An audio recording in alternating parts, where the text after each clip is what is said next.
Kevin, obviously Keegan went crazy tonight. I mean, just what was your perspective on what he was doing out there? Yeah, it's a special night for him, obviously.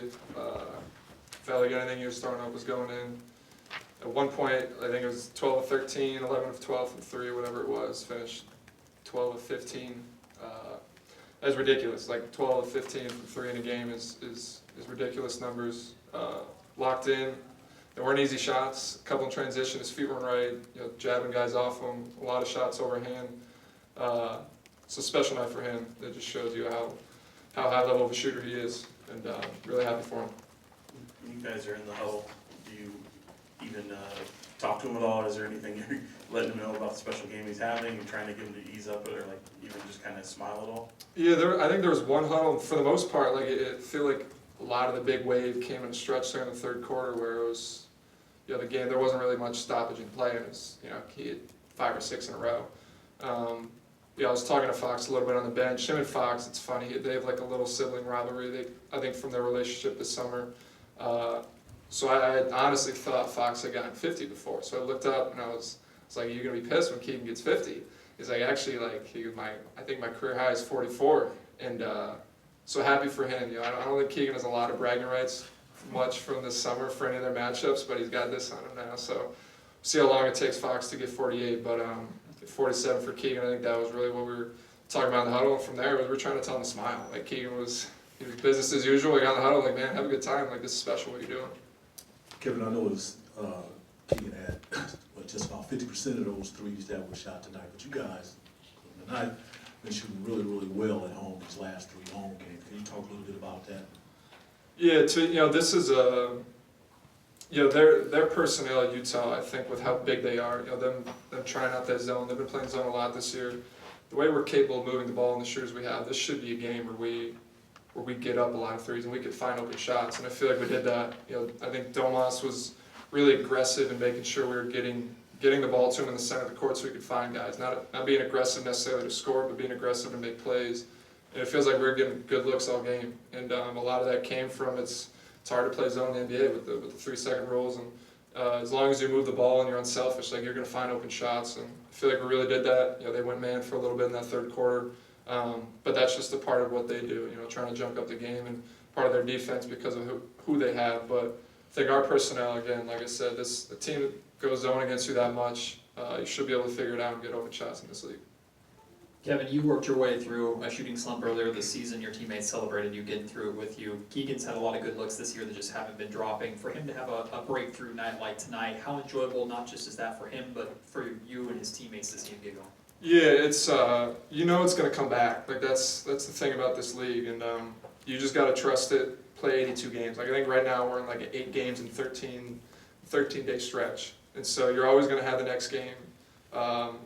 I just think always as a player you got to keep your head right, and it's making sure the work is how you do that. Getting in the gym, making sure everything feels good, and then trusting it's going to carry over in a game. And Keegan, since he's gotten here, has always been a player that works. He's someone that lives in the gym, even this summer, really going 6 out of 7 days, very regimented, he not really taking days off, was someone who stuck to a routine. And so, he's put in the work, he's put in the time, it's going to come back. And that's true for a lot of guys. So you're going to go through ups and downs, you're going to go through waves in the season. It's as long as you stay confident and you trust your teammates, it's going to come back. Kevin, playing on a team like this, how difficult is it to go through games where, like tonight, you get 6 shots and we've seen Harrison have nights where he gets 3 shots, but you got to stay ready and you also have to be a good teammate when a guy is having a night like this? Yeah, it's one of those things you can control, and that's that's what you can do and the opportunity you're given.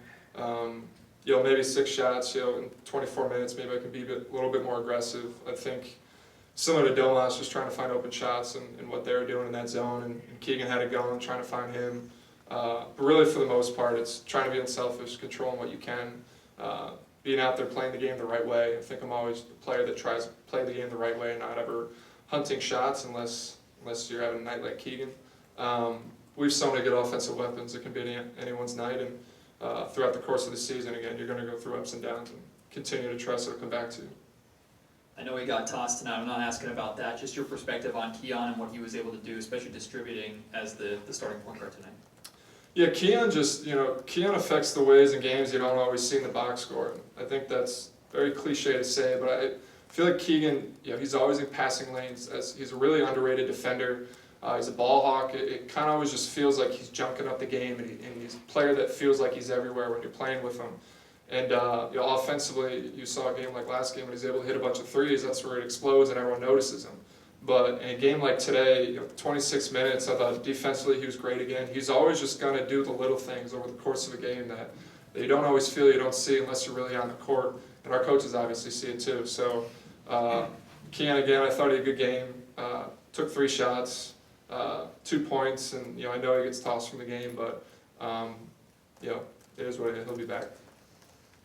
Kev, we saw Fox and Monk kind of pushing Keegan to the end of the bench there when he came out to sit down. What was the mood in the locker room like? Was there any kind of a little moment in celebration for him after the game? Yeah, there was. We threw a little bit of water on him. I think most of that just to piss him off a little bit. Keegan doesn't love that type of stuff, being the center of attention all the time, but he deserves it. He had a special night.